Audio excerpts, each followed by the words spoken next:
Mrs. Jewls from Sideways Stories from Wayside School by Louis Sakar. Mrs. Jewls had a terribly nice face. She stood at the bottom of Wayside School and looked up. She was supposed to teach the class on the 30th story. The children on the 30th story were scared.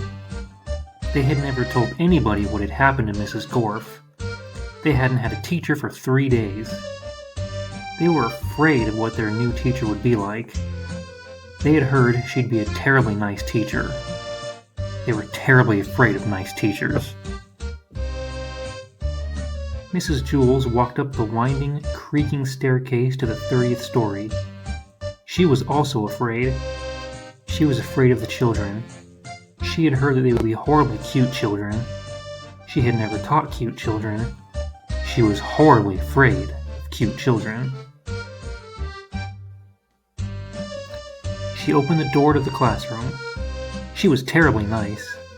The children could tell just by looking at her. Mrs. Jewls looked at the children. They were horribly cute. In fact, they were much too cute to be children. "I don't believe it," said Mrs. Jewls. "It's a room full of monkeys." The children looked at each other. They didn't see any monkeys. "This is ridiculous," said Mrs. Jewls. "Just ridiculous. I walked all the way up 30 flights of stairs for nothing but a class of monkeys. What do they think I am? I'm a teacher, not a zookeeper." The children looked at her. They didn't know what to say. Todd scratched his head.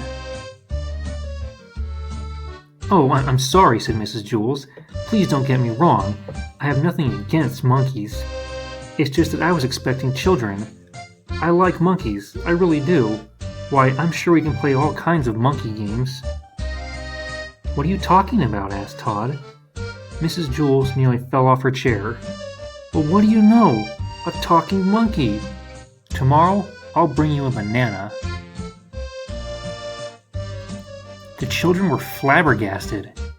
They all raised their hands. "I'm sorry," said Mrs. Jewls, "but I don't have enough bananas for all of you. I didn't expect this. Next week, I'll bring a whole bushel." "I don't want a banana," said Calvin. "I'm not a monkey." "Would you like a peanut?" asked Mrs. Jewls. "I think I might have a bag of peanuts in my purse. Wait a second. Yes, here it is." "Thanks," said Calvin. Calvin liked peanuts. Allison stood up. "I'm not a monkey," she said. "I'm a girl. My name is Allison, and so is everybody else." Mrs. Jewls was shocked.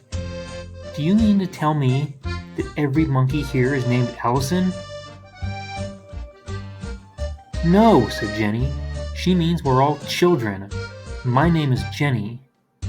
"No," said Mrs. Jewls. "You're much too cute to be children." Jason raised his hand. "Yes," said Mrs. Jewls, "the chimpanzee in the red shirt."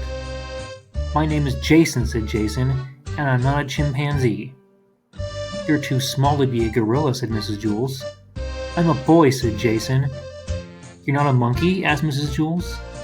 "No," said Jason. "And the rest of the class? They're not monkeys either?" asked Mrs. Jewls. "No," said Allison. "That is what we've been trying to tell you." "Are you sure?"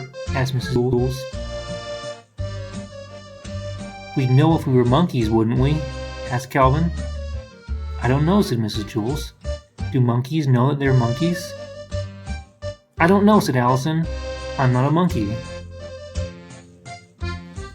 "No, I suppose you're not," said Mrs. Jewls. "Okay, in that case, we have a lot of work to do. Reading, writing, subtraction, addition, spelling. Everybody take out a piece of paper. We will have a test now."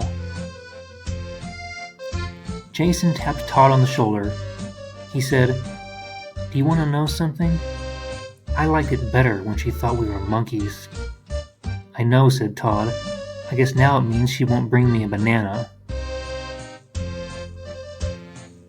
"There will be no talking in class," said Mrs. Jewls. She wrote Todd's name on the blackboard under the word discipline.